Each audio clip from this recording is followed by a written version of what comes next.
Platinum is the metal nobody talks about until it moves.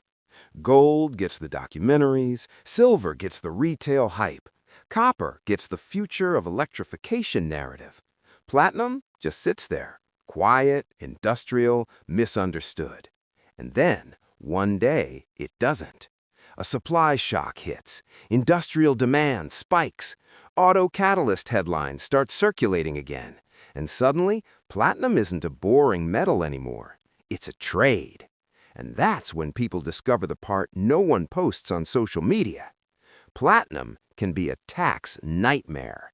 Because in the US, if you're holding physical platinum and you sell it for a profit, you're often not getting the friendly stock-style capital gains treatment people assume.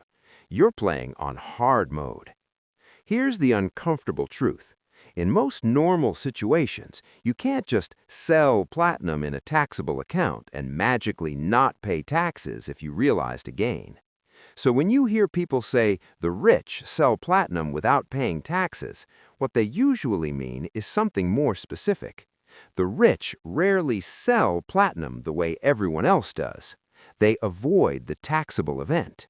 They move the sale into a different wrapper, or they use rules that defer, offset, or erase the gain. And platinum, because of how it's taxed and how it's held, creates a perfect case study for how wealth really works. To understand the playbook, you need to start with why platinum is different. If you own physical platinum, coins, or bullion, the IRS often treats it as a collectible. That matters because collectibles can be taxed at higher long-term rates than the 0, 15, 20 structure most people associate with stocks. On top of that, high earners may also be exposed to the net investment income tax, and state taxes can add another layer depending on where you live. So, if you bought platinum low and sell it high, the government can take a bigger bite than you expected. And unlike real estate, there's no modern swap-it-like kind escape hatch for metals. The old 1031 personal property era is over. Today, 1031 is essentially real estate only. So, how do wealthy investors sell platinum without paying taxes? First strategy? They don't sell. They borrow.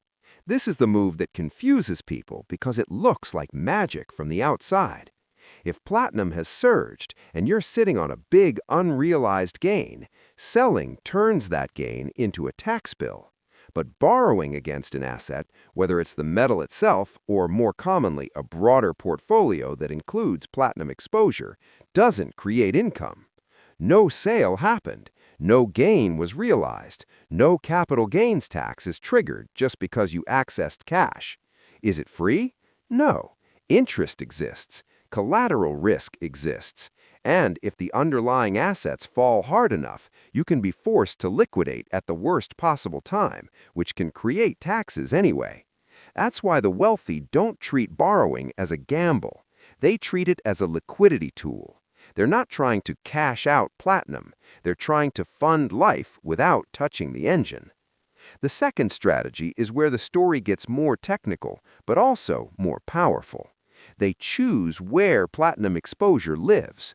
A lot of normal investors buy physical platinum or hold it in a taxable brokerage account and assume taxes are just part of the game. Wealthy investors often ask a different question. Where can I hold this so growth isn't immediately taxable?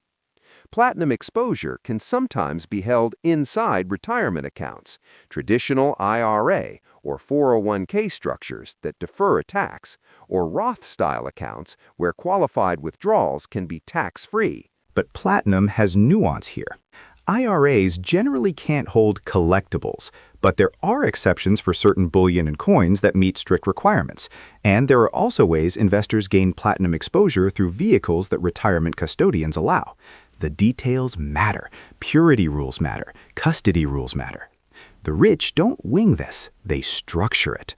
And here's the key insight. This isn't about making platinum untaxed forever.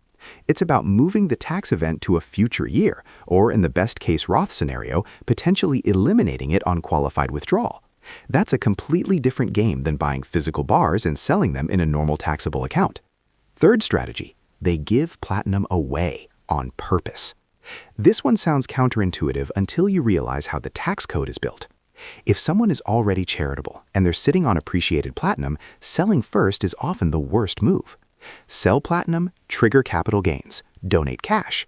You might get a deduction, sure, but the tax bill already happened. Wealthy donors often donate the appreciated asset directly to a qualified charity or donor-advised fund. When done correctly, they can often avoid realizing the capital gain entirely, and they may receive a deduction based on fair market value, subject to the rules and limitations that apply to non-cash charitable contributions.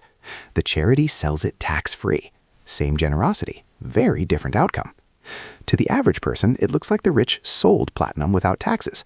What actually happened is they transferred platinum in a way that legally bypassed the gain recognition. Fourth strategy, they hold until death, the step-up move. This is the one that makes people uncomfortable because it feels like a cheat code. If someone never sells platinum and instead passes assets to heirs, the cost basis is generally stepped up to fair market value at death. That means decades of appreciation can disappear for capital gains purposes. The gain was never realized, so it's never taxed as a capital gain. Now, estate taxes are a separate topic with their own thresholds and rules, but the point stands. For many wealthy families, the best tax strategy is simply not selling. They can live off borrowing and cash flow from other assets, then pass the platinum exposure forward with the gain effectively wiped out for capital gains purposes. That's why wealthy people can hold assets that look illiquid or boring for a lifetime. They're not building a portfolio to trade. They're building a portfolio to never be forced into a taxable sale. Fifth strategy, they offset the gain. If platinum does need to be sold, wealthy investors rarely do it without coordinating the rest of their portfolio. They tax loss harvest. They sell other positions at a loss to offset gains from platinum, reducing the taxable impact. They use carry forwards, they manage timing, they plan years in advance. This is one of the quiet advantages of wealth. When you own many assets, you can choose which ones to realize and when. When you own one asset and need the cash, you sell and accept whatever tax consequence comes with it. The rich often don't have to do that. And platinum adds one more twist. Not all platinum investments are taxed the same. Many people assume that if they buy a platinum ETF, it's taxed like a stock. Sometimes that's true, sometimes it's not.